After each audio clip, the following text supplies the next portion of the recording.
안녕하세요, 청취자 여러분. 오늘 저희는 여러분께서 보내주신 자료들, 이 자료 묶음을 가지고 테슬라의 미래를 한번 파헤쳐 보려고 합니다. 특히 2020년 주가 전망, 이게 굉장히 엇갈리던데요. 그리고 최근의 주요 변화들까지 깊이 있게 탐구해 보겠습니다.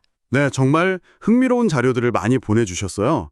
애널리스트 보고서부터 최신 뉴스, 온라인 예측까지 다양하게 있던데요. 테슬라를 둘러싼 기대와 우려가 정말 복잡하게 얽혀 있다는 걸 잘 보여주는 것 같습니다. 맞습니다. 그래서 오늘 저희 목표는요, 이 상반된 2020년 예측들, 도대체 왜 이렇게 다른 건지 그 핵심 동력, 특히 로보택시하고 AI 얘기를 좀 해보고요. 최근 테슬라의 실제 움직임들이 그럼 우리 청취자 여러분께는 어떤 의미가 있는지 이걸 좀 명확하게 정리해보는 겁니다. 접습니다. 네, 보내주신 자료들 보면서 같이 한번 실마리를 찾아가 보시죠. 그럼 바로 본론으로 들어가 볼까요? 2020년 주가 전망, 이거부터 시작해야 할 것 같아요. 네, 그게 제일 궁금하실 테니까요. 네, 2020년 테슬라 주가 전망치, 정말 입이 떡 벌어질 정도입니다. 자료를 보니까 가장 보수적인 월가 컨센서스는 한 313달러 선? 네, 그 정도죠. 근데 아크 인베스트는 무려 4,600달러. 이게 거의 15배 차이 아닌가요? 네, 맞아요. 4,600달러. 정말 엄청난 숫자죠. 그리고 애널리스트들 평균 전망치는 한 1,007달러 정도 되고 온라인 예측 플랫폼 같은 데서는 한 440달러대. 이 정도로 형성돼 있더라고요. 네네. 현재 주가가 대략 한 320달러 초반이니까 이걸 감안하면 이 예측 범위가 정말 어마어마하게 넓다는 거죠. 그렇죠. 극과 극입니다, 정말. 이 극단적인 예측 차이, 도대체 왜 이렇게까지 벌어지는 걸까요?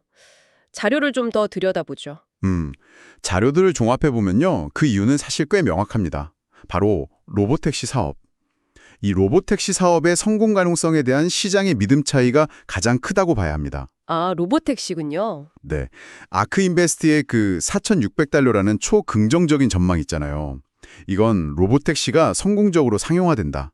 그리고 그걸 통해서 구독형 서비스 매출이 폭발적으로 늘어날 거다. 이런 가정을 거의 깔고 가는 겁니다. 물론 다른 요인도 있겠죠? 네, 자본 효율성 개선이라든지 다른 것도 언급은 되는데 핵심 동력은 단연 로보택시입니다. 이게 성공하면 테슬라는 그냥 자동차 회사가 아니라 완전히 새로운 모빌리티 플랫폼 기업이 되는 거니까요. 그 기대감이 반영된 거죠. 하지만 4,600달러라. 이건 거의 공상과학 소설 같은 느낌도 드는데요.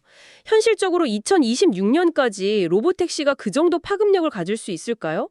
기술적인 문제도 있고 규제도 만만치 않을 텐데요. 맞아요. 그 지적이 정확합니다. 그래서 313달러 같은 좀 보수적인 전망은 바로 이런 불확실성, 그리고 요즘 경쟁 심해지는 거, 특히 중국이나 유럽 시장 리스크를 상당히 크게 반영한 결과라고 봐야겠죠. 네, 맞습니다.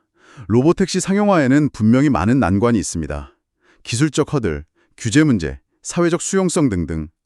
보수적인 전망은 바로 이런 현실적인 장애물들, 그리고 현재 테슬라가 직면한 경쟁 압력, 마진 축소 가능성, 이런 것들을 중요하게 고려하는 거죠. 네. 여기서 진짜 주목할 점은 이 로보택시라는 단일 변수가 테슬라의 미래가치 평가에 정말 얼마나 압도적인 영향을 미치냐 하는 거예요. 아, 그 정도로요?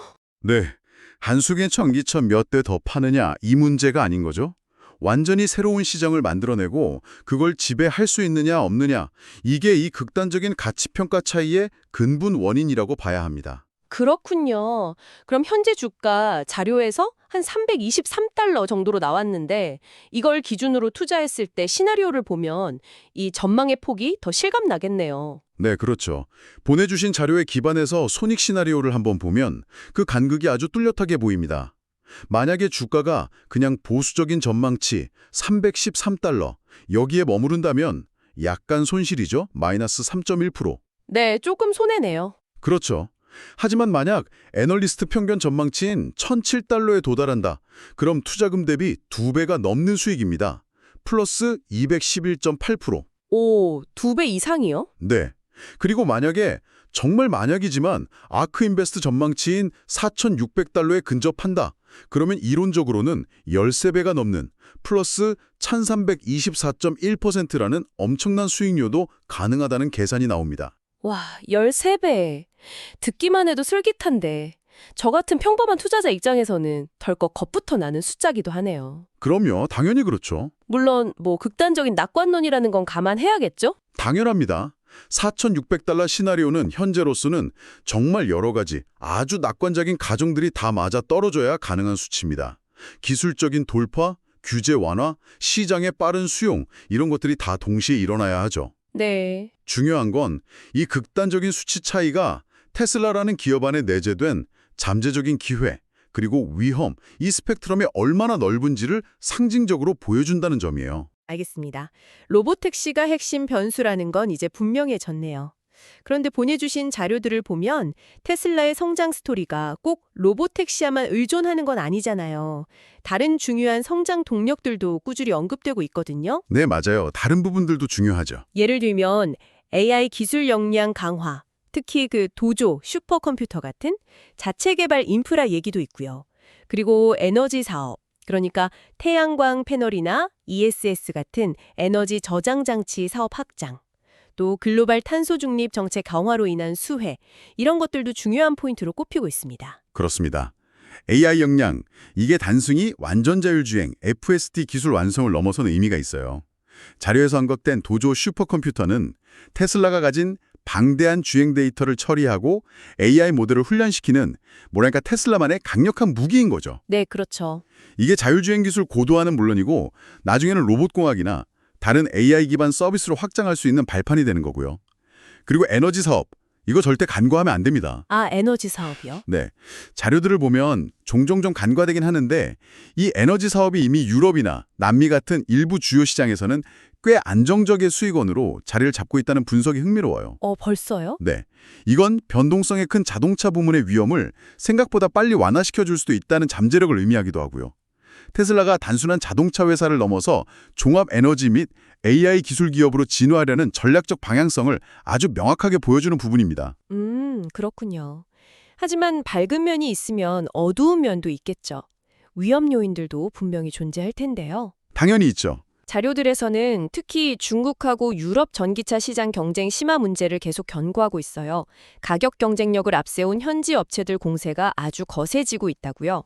네, 그게 요즘 가장 큰 이슈 중 하나죠. 그리고 배터리 핵심 원자재 가격 변동성 문제, 이것도 여전하고요. 그리고 빼놓을 수 없는 게 일론 머스크 CEO 개인과 관련된 리스크, 지정학적 발언이라든지 정치적 행동에서 비롯되는 그런 리스크 말입니다. 네, 모두 간과할 수 없는 아주 중요한 변수들입니다. 특히 경쟁 환경 변화. 이건 테슬라의 시장 점유율하고 수익성에 직접적인 압박을 가할 수 있어요. 과거와는 달리 이제는 가격뿐만 아니라 기술적인 면에서도 강력한 경쟁자들이 막 등장하고 있다는 점이 중요합니다. 자료 곳곳에서 그 마진 압박에 대한 우려가 엿보이더라고요. 아, 마진 압박이요? 네, 원재재 가격 변동성은 생산 비용이랑 직결되니까 차량 가격 책정이나 수익성에 직접 영향을 미치고요. 리더십 리스크 역시 무시할 수 없죠. 머스크 CEO의 그 예측 불가능한 행보가 때로는 회사 이미지나 타자 심리에 부정적인 영향을 미치기도 하니까요. 네, 그렇죠. 여기서 좀 중요한 질문이 생기는데요. 과연 월가의 그 보수적인 주가 전망치, 아까 말한 $313 같은 수치에는 이런 다양한 리스크 요인들이 얼마나 현실적으로 그리고 충분히 반영되어 있다고 봐야 할까요? 이 판단이 투자 결정에 있어서 아주 핵심적인 부분이 될 것 같습니다. 그렇군요. 장기적인 전망, 동력, 리스크까지 짚어봤으니까 이제 최근 테슬라의 구체적인 움직임들이 이런 큰 그림하고 어떻게 연결되는지 한번 보죠. 이게 또 정말 흥미로운 부분인데요. 네, 최근 소식들이 중요하죠. 최신 뉴스 자료 중에 FSD, 그러니까 완전 자율주행 소프트웨어 V14 업데이트 소식이 눈에 확 띄더라고요. 자료에 따르면 역대 두 번째로 큰 규모의 업데이트라고 하고요. 머스크 CEO도 트위터를 통해서 V14 성능 개선에 대한 자신감을 막 내비치고 있고요. 네, 봤습니다. 이건 테슬라가 그리는 그 로보택시 비전, 이걸 향해서 실질적으로 뭔가 진전을 보이고 있다는 확실한 증거 아닐까요? 정확합니다. FSD V14 출시는 단순한 소프트웨어 업데이트, 그 이상의 의미가 있어요. 테슬라가 그렇게 강조하는 로보택시라는 원대한 비전을 향해 기술적으로 멈추지 않고 계속 나아가고 있다는 걸 보여주는 가장 가시적인 증거 중 하나죠. 단순히 기능 추가가 아니라 실제 주행 안정성하고 신뢰도 향상에 초점을 맞춘 업데이트라는 점에서 더 의미가 있고요. 이런 기술적 진보는 아까 이야기했던 아크 인베스트 같은 낙관적인 전망에 설득력을 더해주는 아주 중요한 요인이 됩니다. 실제 도로에서 성능 개선이 확인될수록 로보택시 상용화에 대한 기대감은 더 커질 수밖에 없어요. 제품 라인업 관련 소식들도 재미있던데요. 중국에서는 6인승 신형 모델 Y, L, 아마 롱레인지 버전으로 추정되는데 이게 공식 출시되었다는 내용이 있네요. 아, 6인승 모델 Y요? 네. 넉넉한 실내 공간에 독립된 2열 좌석, 캡틴 체어라고 하죠. 이런 걸 갖추고 고급 사양인데도 비교적 가격 경쟁력 있게 나와서 현지에서 반응이 꽤 좋다고 합니다. 네, 중국 시장은 확실히 실용성을 중시하니까요. 그리고 또 하나 흥미로운 점은 모델 3 신형 하일랜드 버전에서 스티어링 휠 버튼식으로 바뀌었던 방향지시 등 있잖아요. 네네, 말 많았죠. 그게 다시 전통적인 레버 방식으로 복원될 가능성이 있다는 소식도 있더라고요. 사용자들이 꽤 불편했었나 봐요. 그 모델 YL 출시는 명확하게 특정 시장, 그러니까 가족 단위 이동이나 실용성을 중시하는 중국 시장의 요구에 딱 맞춘 현지화 전략의 일환으로 보입니다. 시장의 목소리에 귀 기울이고 있다는 신호죠. 네. 방향지시 등 레버 복원 가능성은 두 가지 측면에서 해석해 볼 수 있을 것 같아요. 하나는 말씀하신 대로 사용자 피드백을 적극 수용한 결과일 수 있고요. 다른 하나는 어쩌면 버튼 방식 적용에 따른 예상치 못한 비용 문제나 생산 효율성 문제, 이런 걸 해결하기 위한 현실적인 판단일 수도 있습니다. 아, 그럴 수도 있겠네요. 네, 어느 쪽이든 시장과 사용자 반응을 면밀히 살피면서 좀 유연하게 대응하려 하는 모습으로 읽힙니다. 고급 모델인 모델 S하고 모델 X 관련 소식도 있었어요. 업그레이드된 럭스 패키지가 기본 사양으로 포함되면서 시작 가격이 이전보다 한 $5,000 정도 인상되었다는 내용입니다. 아, 가격이 올랐군요. 네, 자료를 보니까 이제 모델 S는 84,990달러, 모델 X는 89,990달러부터 시작한다고 하네요. 모델 SX 가격 인상하고 럭스 패키지 기본화. 이건 테슬라의 프리미엄 브랜드 이미지를 더 공고히 하고 동시에 고가 모델 라인업의 수익성을 개선하려는 아주 명확한 전략으로 풀이됩니다. 수익성 개선이군요. 네, 특히 요즘 중국 같은 저가 전기차 시장 경쟁이 막 치열해지는 상황에서 플래그십 모델의 차별화하고 수익성 확보는 전체적인 브랜드 가치나 수익 구조 유지에 매우 중요하거든요. 이런 걸 보면 테슬라가 각기 다른 제품군하고 시장 상황에 맞춰서 상당히 다각적인 전략을 구사하고 있다는 걸 알 수 있습니다. 그리고 AI와 관련해서 정말 주목해야 할 소식이 자료에 포함돼 있었어요. 일론 머스크가 이끄는 또 다른 AI 연구 기업이죠? xAI? 네, XAI. 여기에 최신 거대 언어 모델인 그록4가 대규모 업그레이드를 거쳐서 앞으로 테슬라 차량에 탑재될 예정이라는 내용입니다. 아, 그록4 탑재예요? 네, 이게 단순히 음성 비석 기능 개선 수준이 아니라 로보택시 운영 전략 수립이나 에너지 사업에서 실시간 데이터 트레이딩 최적화, 차량의 실시간 수익률 극대화, 이런 데 핵심적인 역할을 할 거라는 전망이 나오더라고요. 이 부분이 오늘 다룬 내용 중에서 어쩌면 가장 핵심적일 수 있습니다. 정말 중요해요. 그런가요? 네, 단순히 자동차의 주행 능력을 향상시킨다. 이걸 넘어서는 겁니다. 차량 운영의 효율성을 극대화하고 에너지 그리드와의 상호작용을 통해서 전력 거래를 최적화하는 등 테슬라의 핵심 사업 모델 자체를 AI를 통해 근본적으로 혁신하려는 아주 야심찬 계획을 보여주는 거예요. 와, 사업 모델 자체를 바꾸려는 거군요. 그렇죠. 그록4의 테슬라 차량 탑재는 머스크의 그 광범위한 AI 비전, xAI를 통한 범용 인공지능 개발이라는 비전과 테슬라의 미래 사업, 그러니까 로보택시, 에너지 최적화 등이 직접적으로 연결되고 융합된다는 걸 아주 강력하게 시사합니다. 아, 이것이야말로 아크인베스트 같은 데서 제시하는 어떻게 보면 터무니없어 보이는 그 높은 기업 가치 평가의 핵심 논리 중 하나일 겁니다. 테슬라가 더 이상 단순한 자동차 회사가 아니다. AI 기반의 모빌리티 및 에너지 플랫폼 기업으로 진화하겠다. 이런 선언과도 같은 움직임이라고 볼 수 있어요. 네, 정말 다양한 전망과 동인, 리스크 요인, 그리고 구체적인 최신 소식들까지 숨가쁘게 살펴봤습니다. 자, 그럼 이 모든 정보의 홍수 속에서 테슬라의 미래를 가늠하려는 우리 청취자 여러분께 궁극적으로 이게 뭘 의미한다고 정리할 수 있을까요? 핵심은요. 현재 테슬라가 마주한 문제들, 예를 들어 실적 둔화 우려나 경쟁 심화 같은 당면 과제하고요. 로보택시나 AI 기술로 대표되는 그 엄청난 미래 잠재력, 이 둘 사이의 팽팽한 긴장 관계를 이해하는 거라고 봅니다. 긴장 관계요? 네. FSD V14 업데이트나 그록4 도입 계획 같은 최근 소식들은 분명히 미래 비전 실현 가능성에 대한 기대를 높이는 긍정적인 신호들이죠. 하지만 동시에 300달러대와 4,600달러라는 이 극명한 주가 전망 차이는 그 미래 비전이 과연 현실화될 거냐, 여기에 대한 시장 참여자들의 믿음 또는 확신의 격차가 얼마나 큰지를 여실히 보여줍니다. 아직은 누구도 확신할 수 없는 미래에 대한 뭐랄까 베팅인 셈이죠. 투자 관점에서 보면 보내주신 자료들은 전반적으로 애널리스트들의 매수 의견이 꾸준히 유지되고 있다는 걸 보여줘요. 그리고 평균 목표가 아까 1,007달러 정도였죠. 네, 그렇죠. 이걸 기준으로 보면 현재 주가 대비 여전히 상당한 상승 여력이 있다. 이렇게 분석하고 있고요. 다만 앞서 계속 강조했듯이 변동성이 워낙 크기 때문에 많은 전문가들이 2년에서 3년 이상 좀 장기적인 관점에서 분할 매수하는 전략이 유효하다는 의견을 제시하고 있습니다. 네, 장기 투자를 권하는 거죠. 네, 단기적인 주가 등락에 흔들리기보다는 긴 호흡으로 테슬라의 장기 성장 스토리를 보고 투자하라. 이런 조언이 많네요. 하지만 자료에서도 분명히 높은 위험, 높은 기대 수익, 하이 리스크, 하이 리턴 시나리오라는 점을 강조하고 있습니다. 보장된 수익은 절대 아니라는 점 꼭 기억해야 할 것 같아요. 맞습니다. 자료들은 대부분 장기적인 성장 가능성에 주목하면서 좀 인내심 있는 투자를 권장하는 경향이 있어요. 하지만 투자는 결국 각자의 판단과 책임하에 이루어져야 하는 거잖아요. 그럼요. 테슬라 투자는 본질적으로 아직 완전히 검증되지 않은 미래 기술의 성공적인 구현과 상용화에 크게 의존합니다.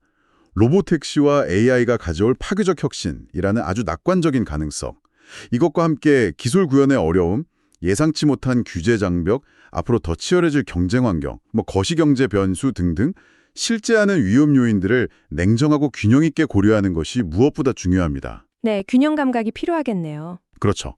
청취자 여러분께서는 이 엄청난 잠재력과 또 상당한 위험의 조합 속에서 과연 어떤 요소가 본인의 투자 판단에 가장 중요하게 다가오시나요? 이 질문을 스스로에게 한번 던져보시는 것이 좋겠습니다. 오늘 저희는 청취자 여러분께서 제공해 주신 귀중한 자료들을 통해 테슬라의 2026년을 둘러싼 극단적인 전망들이 결국 로보택시와 AI라는 미래 기술의 성공 여부에 깊이 달려있다는 점을 확인했습니다. 네, 그 점이 명확해졌죠. 또한 FSD 업데이트나 그록사 AI 통합 계획 같은 최근의 기술 개발과 전략적 움직임이 이런 미래 비전을 향한 구체적인 발걸음이라는 것도 알 수 있었고요. 하지만 동시에 경쟁 심화와 다양한 리스크 요인 또한 여전히 존재하고 이런 불확실성 속에서 자료들은 장기적인 시각과 분할 매수 같은 신중한 접근을 제안하고 있다는 점도 짚어봤습니다. 네, 오늘 논의를 마무리하면서 마지막으로 좀 생각해 볼 만한 질문을 하나 던져드리고 싶습니다. 네, 어떤 질문인가요? 저희가 살펴본 자료에서 그록4 같은 강력한 AI를 단순히 차량 제어뿐만 아니라 로보택시 운영 최적화나 에너지 거래 데이터 분석, 예측 이런 데 활용한다고 강조했잖아요. 네, 그랬죠. 상당히 인상 깊었습니다. 그렇다면 혹시 이런 AI 기반의 지능 레이어 자체가 언젠가는 테슬라의 자동차 하드웨어나 배터리 사업과 분리되어서 그 자체로 독립적인 상품이나 서비스가 될 수도 있지 않을까요? 예를 들어 서비스로서의 테슬라 인텔리전스 이런 거요. 과연 그건 어떤 모습일지, 그리고 그것이 어쩌면 오늘 우리가 집중적으로 이야기한 로보택시보다 더 큰 잠재력을 가진 더 거대한 이야기가 될 가능성은 없을까요? 와, 서비스로서의 테슬라 인텔리전스. 네. 이 질문은 오늘 저희가 직접적으로 다룬 내용은 아니지만 제공해 주신 자료들 속에서 테슬라의 AI 역량과 그 활용 계획을 보면서 충분히 떠올려 볼 수 있는 미래를 향한 또 다른 흥미로운 상상의 지점이라고 생각합니다. 정말 흥미로운 질문입니다. 테슬라에 대한 깊이 있는 탐구, 오늘 함께 해주셔서 감사합니다. 네, 저도 즐거웠습니다. 다음 분석에서 또 유익한 정보로 찾아뵙겠습니다.